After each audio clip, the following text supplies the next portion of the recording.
வணக்கம் live சென்னை.com viewers. இனிமேல் நீங்கள் மணிக்கணக்கில் கியூவில் நிற்க வேண்டாம். தானாகவே ரீஃபண்ட் ஆக போகிறது உங்களது பிஎஃப் பணம்.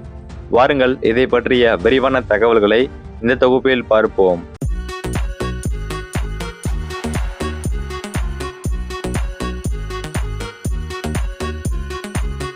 வருங்கால வைப்பு நிதியினை தொழிலாளர்கள் சிரமமின்றி பெறும் வகையில் பல்வேறு திருத்தங்கள் செய்யப்பட்டு வருகின்றன. UPI மூலமாகவும் பெரும் வசதி கொண்டு வரப்பட்டுள்ள நிலையில் தற்போது செயல்படாமல் உள்ள பிஎஃப் கணக்கில் இருந்து தானாகவே வங்கி அக்கவுண்டிற்கு பணம் டெபாசிட் ஆகும் வசதியினை மத்திய தொழிலாளர் நல அமைச்சகம் கொண்டு வந்துள்ளது. EPFY எனப்படும் வருங்கால வைப்பு நிதி தொழிலாளர் எதிர்கால சேமிப்பு திட்டமாக உள்ளது. ஊழியர்களின் சம்பள தொகையில் 12% பிஎஃப் தொகைக்கு பிடித்தம் செய்யப்படும். இதே அளவுள்ள தொழிலாளர்கள் ஊழியரின் பிஎஃப் கணக்கில் நிறுவனமும் செலுத்த வேண்டும். வருங்கால வைப்பு நிதி எப்படி கிடைக்கும் என்று பார்த்தால், இந்த பிஎஃப் கணக்கில் உள்ள தொகைக்கு ஆண்டுக்கு 8.25% வட்டி அளிக்கப்படும். ஊழியர்களுக்கான மறைமுக சேமிப்பு திட்டமாக இருப்பதால் இது அவர்களின் ஓய்வு காலத்தில் மிக பெரும் பயனுள்ளதாக இருக்கும். பிஎஃப் கணக்கில் உள்ள தொகையை மருத்துவ செலவுகள், வீடு கட்ட, திருமணம் போன்ற காரணங்களுக்காக குறிப்பிட்ட சதவீதம் எடுத்துக்கொள்ளவும் வழிவகை செய்யப்பட்டுள்ளது.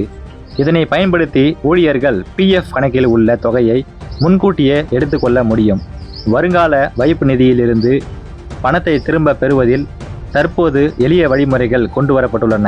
தற்போது UPI வழியாகவே பணம் எடுக்கும் அளவிற்கு எளிமைப்படுத்தப்பட்டுள்ளது. இது வருங்கால வைப்பு நிதி சந்தாதாரர்கள் தங்கள் பணத்தை திரும்ப பெறுவதில் இருந்த தேவையற்ற சிரமங்களை குறைப்பதாக உள்ளது.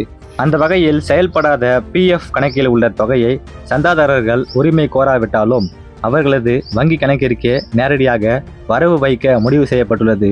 அதாவது குறைந்த அளவு இருப்பு கொண்ட 7 லட்சம் EPFO கணக்குகளில் உள்ள தொகையை எந்தவித விண்ணப்பமும் இன்றி நேரடியாக சந்தாதாரர்கள் வங்கி கணக்கிற்கு தானாகவே திருப்பி அனுப்ப மத்திய அரசு நடவடிக்கை எடுத்துள்ளது.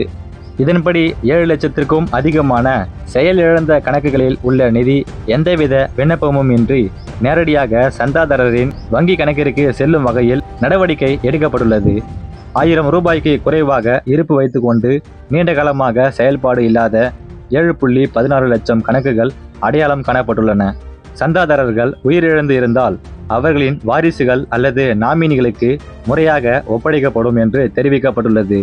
பொதுவாக ஒரு பிஎஃப் கணக்கிற்கு 36 மாதங்கள் பங்களிப்பு வரவில்லை என்றால் அது செயலிழந்த கணக்கு என்று கருதப்படும்.